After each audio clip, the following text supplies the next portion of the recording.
गोरखनाथ जी महाराज के भी दूत होते हैं। दूत कौन होते हैं? जो उच्च देवताओं की सेवा में होते हैं। जैसे गुरु गोरखनाथ जी महाराज की सेवा में हजारों लाखों जो सेवक हैं जो उनकी सेवा करते हैं और उन्हीं के सानिध्य में कार्य करते हैं, यानी कि उन पर पूर्ण लगाम होती है गुरु गोरखनाथ जी महाराज की शक्ति की। वो कोई गलत कार्य नहीं कर सकते, सही कार्य करेंगे, अच्छा कार्य करेंगे।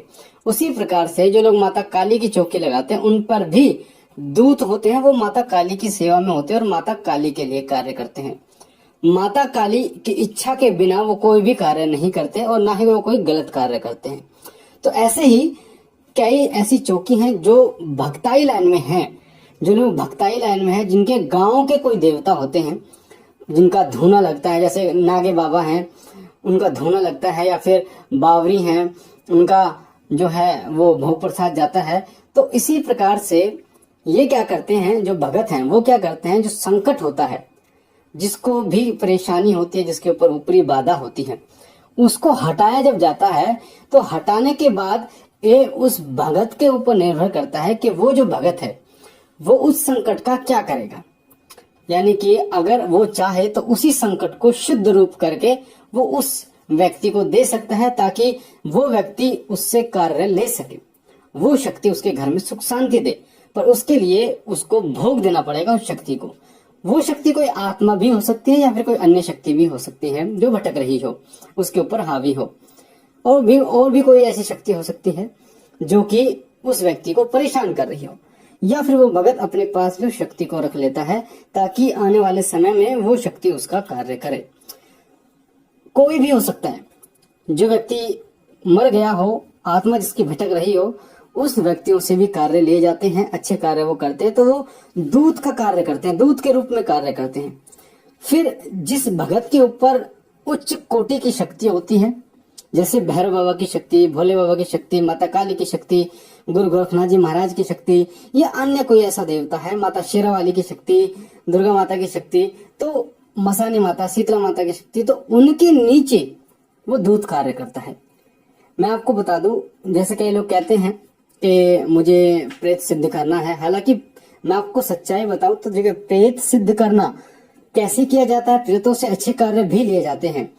एक कहानी आपने सुनी होगी जरूर, गोस्वामी तुलसीदास जी की कहानी आपने जरूर सुनी होगी। जब वो सोच का पानी जो है वो एक बबूल के पेड़ में डाल दिया करते थे, तो उन बबूल के पेड़ से जो प्रेत था उसने गोस्वामी तुलसीदास जी महाराज को हनुमान जी को कैसे हासिल करना, उनकी भक्ति कैसे हासिल करना, उनके दर्शन कैसे कर सकते हैं, वो सारी चीजें बताया था, एक अच्छा रास्ता बताया था। तो प्रेत जो है, जो लोग ये कहते हैं कि प्रेत सिद्ध करना है, वो लोग क्या करते हैं, वो डायरेक्ट ही प्रेत सिद्ध करने के लिए होते हैं।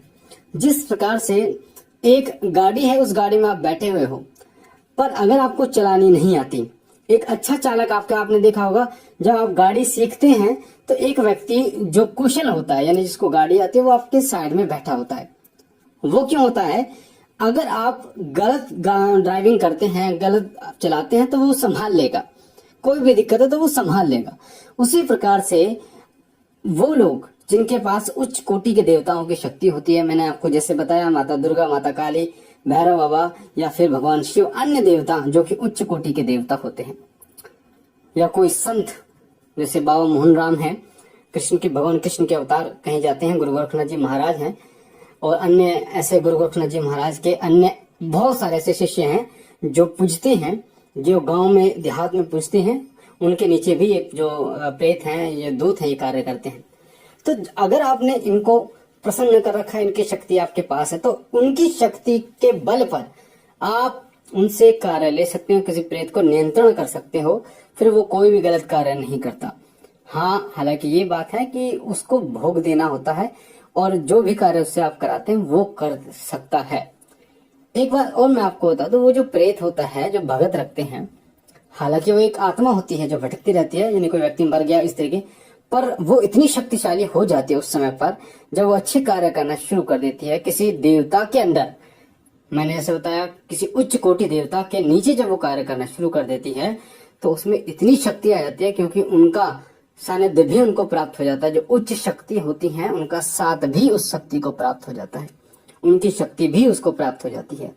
तो वो प्रेतों को निकालने में भी सक्षम हो जाता है, उससे लड़ाई करने में भी सक्षम हो जाता है, उनको हराने में भी वो सक्षम हो जाता है, उनको मार लगाने में भी वो सक्षम हो जाता है, क्योंकि उच्च शक्तियां उनके साथ होती हैं।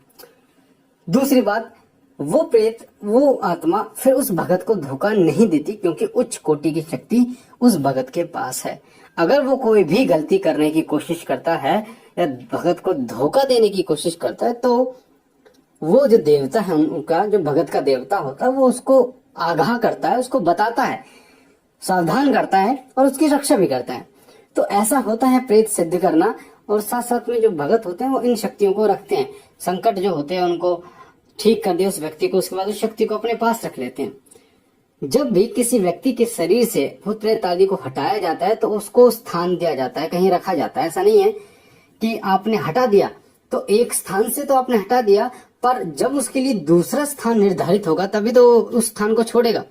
तो इसीलिए आपने देखा होगा उतारे के द्वारा उस शक्ति को चौराहे पे बैठाया जाता है, उतारे के द्वारा उसको शमशान में बैठाया जाता है, उतारे के द्वारा अलग जगह पर जो है उसको बिठाया जाता है।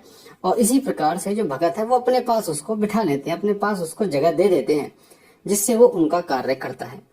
तो अगर आप भी भगत हैं या भक्ताई लाइन में आगे बढ़ रहे हैं, या आप सोचते हैं कि प्रेत सिद्ध करना है ऐसा है, तो इसकी सच्चाई आज मैंने आपको बताई है कि ऐसा होता है कि कोई भी जो प्रेत होता है वो उस पर नियंत्रण होता है उच्च देवता का। अगर आपके पास किसी उच्च देवता की बहुत बढ़िया शक्ति है, आपको वो सारी चीजें बताते हैं, आपके कान में आवाज लगाते हैं, आपको संकेत, मतलब बिल्कुल प्रैक्टिकल तरीके से आपको संकेत देते हैं, सारी चीजें आपको बताते हैं। यानी कि जब आप पूछते हो तब आपको बताते हैं, जब आप बुलाते हो उन्हें अपने शरीर में प्रवेश कराते हो तब वो आ जाते हैं तुरंत। तो ऐसी अवस्था में उनकी आज्ञा लेकर आप उन्हें वश में कर सकते हो, उनको उस संकट को दूत का कार्य दे सकते हो। तो जब वो दूत बन जाता है तो फिर वो अच्छे कार्य करता है, उसका भोग प्रसाद भी आपको देना होता है समय समय पर। फिर वो ऐसे ऐसे कार्य कर देता है जो आपने सोचे भी नहीं होंगे। वो आपके पूरे घर की रक्षा करने में सक्षम हो जाता है, मैं आपको बता दूं, क्योंकि उसको फिर उच्च शक्तियों का सानिध्य प्राप्त हो जाता है, उनकी शक्ति प्राप्त हो जाती है। क्योंकि वो जो दूत है फिर उच्च, जो आपका उच्च देवता है जिसकी आप उपासना करते हैं, वो भी उनकी शरण में सेवा शुरू कर देता है। और जब उन शक्तियों की सेवा शुरू कर देता है, उच्च शक्तियों की, तो धीरे धीरे उन्हें उच्च शक्तियों से शक्तियां प्राप्त होनी शुरू हो जाती हैं। इतना बल मिल जाता है कि वो बड़े से बड़े कार्य को करने में सक्षम हो जाता है। तो एक प्रेत, एक आत्मा, एक दूत जो है वो ऐसा नहीं होता बहुत कमजोर हो, बहुत शक्तिशाली होता है। तो इसीलिए इन चीजों को आपको समझना होगा कि प्रेत क्या है, कैसे किया जाता है, इससे कार्य कैसे लिया जाता है। तो ये चीजें जो है वो थोड़ी सी जटिल है, पर अगर उच्च देवता है आपके पास तो ही आप इन्हें संभाल पाओगे, साथ ही एक बहुत अच्छा गुरु आपके पास है। तो मुझे आशा है ये जानकारी आपको पसंद आई होगी। अगर आप पहली बार हमारे चैनल पे हैं तो आपके सामने जो लाल कलर का बटन है सब्सक्राइब का, उसे दबा के चैनल को कीजिए सब्सक्राइब, बेल आइकन को दबाइए, घंटे के निशान को, ताकि जो हम जानकारी डालें वो सबसे पहले आपको प्राप्त हो।